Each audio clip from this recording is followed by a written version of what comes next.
Halo semuanya, di video ini kita akan melanjutkan pembahasan mengenai scanning electron microscope dan kita akan membahas mengenai lensa yang digunakan di alat SEM ini.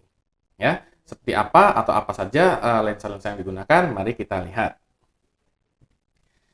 Yang pertama, lensa yang digunakan dalam SEM ini berbeda dengan lensa yang digunakan di mikroskop optik. Ya, jadi apabila di mikroskop optik itu kita menggunakan lensa yang terbuat dari kaca atau cermin kaca gitu ya. Kalau di SEM ini ya lensanya adalah lensa elektromagnetik. Ya, karena kita perlu membelokkan elektron ya yang tidak bisa dibelokkan oleh lensa biasa atau lensa kaca. Ya, tapi dengan menggunakan elektromagnetik ya kita bisa membelokkan jalannya elektron yang berasal dari elektron gun menuju ke sampel. Ya. Untuk jenis-jenis lensanya sendiri juga mirip dengan optical microscope ya, ada condenser, ada objective lens, ya, kemudian ada aperture, stigmator dan scan coil, ya. Nah, untuk lensa elektromagnetik yang di SEM ini ya gunanya pertama adalah untuk memfokuskan gitu ya, untuk memfokuskan jalannya elektron dari apa namanya elektron gun ke sampel, ya. Ini kurang lebihnya gambaran ya gambaran dari atau cross section dari lensa elektromagnetik yang digunakan di SEM ya dia utamanya adalah berupa kumparan dari kawat CU ya kemudian diberikan tegangan sehingga dia bisa mengeluarkan elektromagnet ya. Nah, tadi seperti yang sudah kita bilang ya, jadi lensa di SEM ini digunakan utamanya untuk memfokuskan ya jalannya elektron dari elektron gun ke sampel. Ya, seperti yang kita tahu juga bahwa elektron yang dikeluarkan dari tipikal tungsten itu bisa cukup besar ya hingga sekitar 50 mikron. Ya, ini perlu kita fokuskan sehingga waktu mencapai ke sampel dia bisa lebih fokus dan lebih tajam.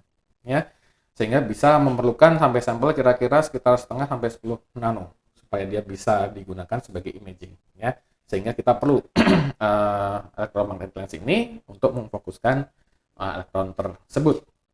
Ya. Nah, sama juga seperti di optical microscope, ya di lensa-lensa gelas atau lensa kaca, ada beberapa cacat lensa yang ada di electromagnetic lens. Ya. Yang pertama adalah spherical aberrations. Ya, spherical aberrations ini terjadi karena kekuatan elektromagnetik di lensa elektromagnetik itu berbeda dari tengah-tengah dengan di pinggirnya atau di sekitarnya. Ya, biasanya lebih kuat di pinggir ya di pinggir elektromagnetisnya dan lebih lebih lemah ya elektromagnetiknya di tengah-tengah. Ya, sehingga elektron yang berjalan di pinggir dan di tengah pun akan berbeda sudut beloknya. Ya, sehingga hasil yang dihasilkan biasanya image-nya akan lebih buruk ya, bisa lebih blur dan tidak tajam.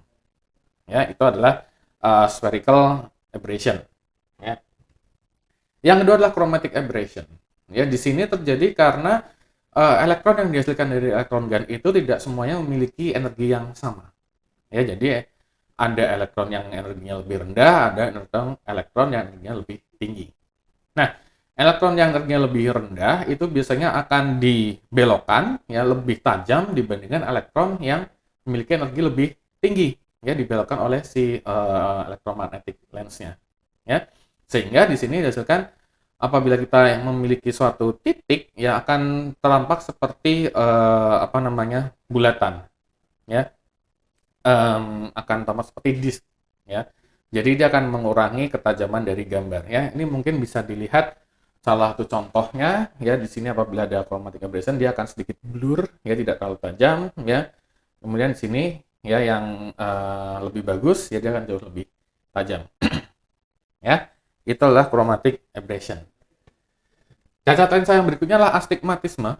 Ya, astigmatisme itu terjadi karena adanya cacat pada electromagnetic lens, ya sehingga kekuatan di ambillah di bagian horizontal itu akan berbeda dengan kekuatan magnet di bagian vertikal.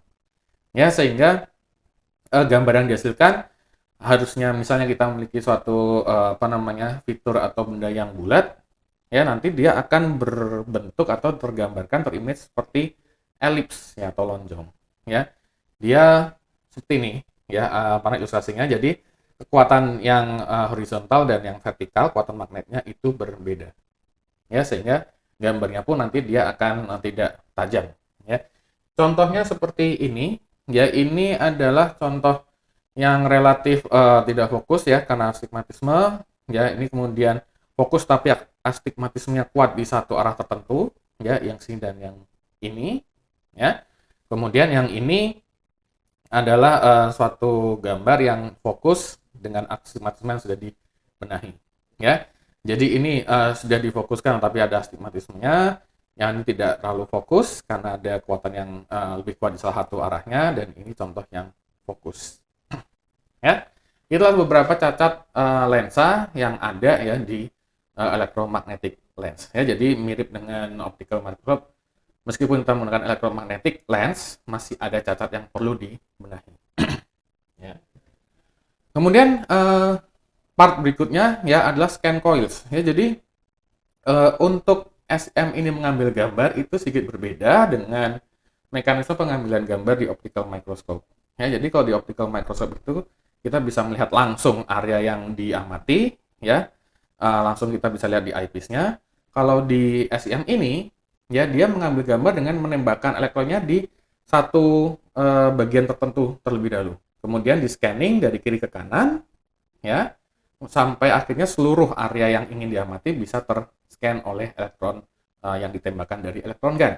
Ya, jadi misalnya kita punya area selebar ini di selayar ini, ya, elektron gun itu akan pertama kali ditembakkan ke ujung kiri atas, ya, ujung kiri atas, kemudian dia akan scan ke kanan, terus dan seterusnya. Setelah selesai, dia akan pindah ke kiri, scan lagi ke kanan, selesai dia akan pindah lagi ke bawah, dan seterusnya, sampai seluruh area ini terscan oleh elektron yang dihasilkan dari elektron gun. Ya. Nah, untuk elektronnya bisa men-scanning itu, maka diperlukan adalah scan coil. Ya, jadi ini adalah coil yang digunakan untuk menggerakkan tembakan elektron dari kiri ke kanan dan dari sumbu XY dan sumbu Z-nya, XY dan XZ-nya. Itu ya. Oke. Kemudian di sini juga ada stigmator. Stigmator biasanya digunakan untuk menghilangkan cacat astigmatisme yang sudah kita bahas tadi. Ya.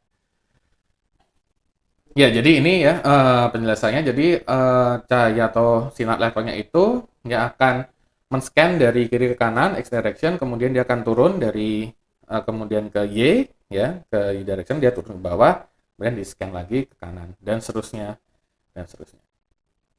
Ya. Ini adalah metode pengambilan gambar di SEM, ya, sehingga cukup berbeda ya dengan pengambilan gambar di optical microscope. Nah, satu hal yang perlu diperhatikan adalah kecepatan scanning, ya, dan durasi scanningnya itu akan sangat berpengaruh terhadap gambar yang dihasilkan di SEM kita ini. Ya, sehingga kalau kita lihat dari sini misalnya, ya, di bagian yang C ini, ya, scanningnya dia cukup cepat, ya, sehingga dihasilkan gambar yang relatif grainy, ya, tidak terlalu tajam, ya, dan ada grain ya seperti bintik-bintiknya, ya. Tapi masih bisa digunakan apabila diperlukan. Ya, kemudian apabila kita lambatkan speed dari scanningnya dan durasinya, maka kita akan mendapatkan gambar yang lebih tajam seperti yang digambar yang D. Ya, tetapi karena kita memberikan speed yang lambat dan durasi yang lebih lama, ya, maka elektron yang sampai ke sampel kita juga biasanya lebih banyak, sehingga biasanya dia lebih terang seperti ini. Ya, ini kalau tidak dijaga, ditakutkan ada istilahnya charging, ya, di mana elektronnya tidak bisa turun ke ground, ya, ke grounding, ya, maka ada satu daerah yang terlalu terang. Ya, jadi apabila terlalu lama ada resiko charging, ya, tapi apabila terlalu cepat seperti ini, gambarnya tidak akan setajam atau tidak akan terlalu tajam dan agak grainy. Ya, charging sendiri adalah suatu fenomena di mana elektron yang ditembakkan kemudian diterima di sampel dan dia tidak bisa mengalir ke ground. Ya, dia terkumpul di sampel sehingga akan ada semacam elektron yang menumpuk sehingga dia sangat-sangat terang sekali. Ini sangat mudah terjadi apabila sampel kita berbentuk non-konduktif, ya. Sehingga biasanya untuk sampel yang non-konduktif itu perlu dilapis, di coating dengan suatu unsur yang konduktif untuk bisa mengalirkan elektron, ya. Apabila lapisan konduktifnya ini tidak terlalu bagus, maka akan terjadi charging. Ya. Tapi kalau sampel kita sudah konduktif, maka tidak perlu lagi diberikan coating unsur yang konduktif. Ya. Berikutnya adalah magnifikasi atau perbesaran. Ya, jadi ini juga berbeda dengan mekanisme yang ada di optical microscope. Ya, jadi di optical microscope kita mengubah perbesaran hanya dengan mengubah lensa dengan perbesaran yang lebih besar. Ya. Di SEM ini, metode perbesarannya adalah rasio dari besaran monitor yang kita gunakan untuk mengamati dibandingkan dengan besaran atau luasan area yang kita scan di permukaan spesimen kita. Ya, logikanya monitor kita akan memiliki luasan atau besar yang sama, ya, tetapi apabila kita scanning di area yang lebih kecil, ya, maka perbesaran totalnya akan semakin besar. Ya, dicontohkan di sini, kalau kita membuat misalnya layar dengan panjang 10 cm, ya, kemudian area yang kita scan di sampel kita itu kurang lebihnya misalnya 10 micron, ya, maka kita akan mendapatkan perbesaran sekitar 110.000 kali. Ya. Apabila kita ingin lebih besar lagi, maka kita tinggal kecilkan ini area yang untuk kita scan di permukaan sampel. Ya, kalau kita scan hanya 1 micron, maka hasilnya akan menjadi 1:100.000. Ya, jadi perbesaran didapatkan dari rasio dari luas area yang di-scan di permukaan dengan monitor yang kita gunakan. Ya, di monitor ini biasanya sudah distandarisasi, ya. Ini variabelnya. Jadi adalah luasan area yang di-scan di permukaan itu yang bisa kita ubah-ubah. Ya. Oke, ini yang sudah kita bahas tadi sebentar ya. Jadi monitor biasanya sudah standar, sudah fix ya, jadi tidak bisa kita ubah-ubah lagi. Tetapi area scanningnya saja yang kita bisa kecilkan untuk mendapatkan perbesaran yang jauh lebih besar. Ya. Terakhir adalah mengenai working distance. Ya, working distance adalah jarak antara pole piece dengan spesimen. Bisa dianggap pole piece ini adalah ujung dari lensa, ya, ujung dari lensa dari SEM, ya. Jadi jarak dari ujung lensa ke permukaan sampel, ya. Ini ternyata juga berpengaruh terhadap perbesarannya, ya. Di sini dibilang apabila kita dekatkan dari pole piece-nya ke spesimen, maka perbesarannya juga akan semakin bertambah, ya, bertambah besar. Gitu ya. Hanya harus dijaga karena pole piece ini, ya, apabila terlalu dekat dengan spesimen, ditakutkan sewaktu nanti kita geser-geser spesimennya atau sampel kita, takutkan dia akan menggores atau mengenai pole piece-nya, dan ini akan sangat berbahaya, ya, dan bisa merusak komponen dari pole piece ini. Ya, baik, itu saja untuk pembahasan mengenai lensa yang ada di SEM. Kita akan membahas bagian lain dari SEM di video yang lainnya. Baik, sampai bertemu lagi di video yang lain.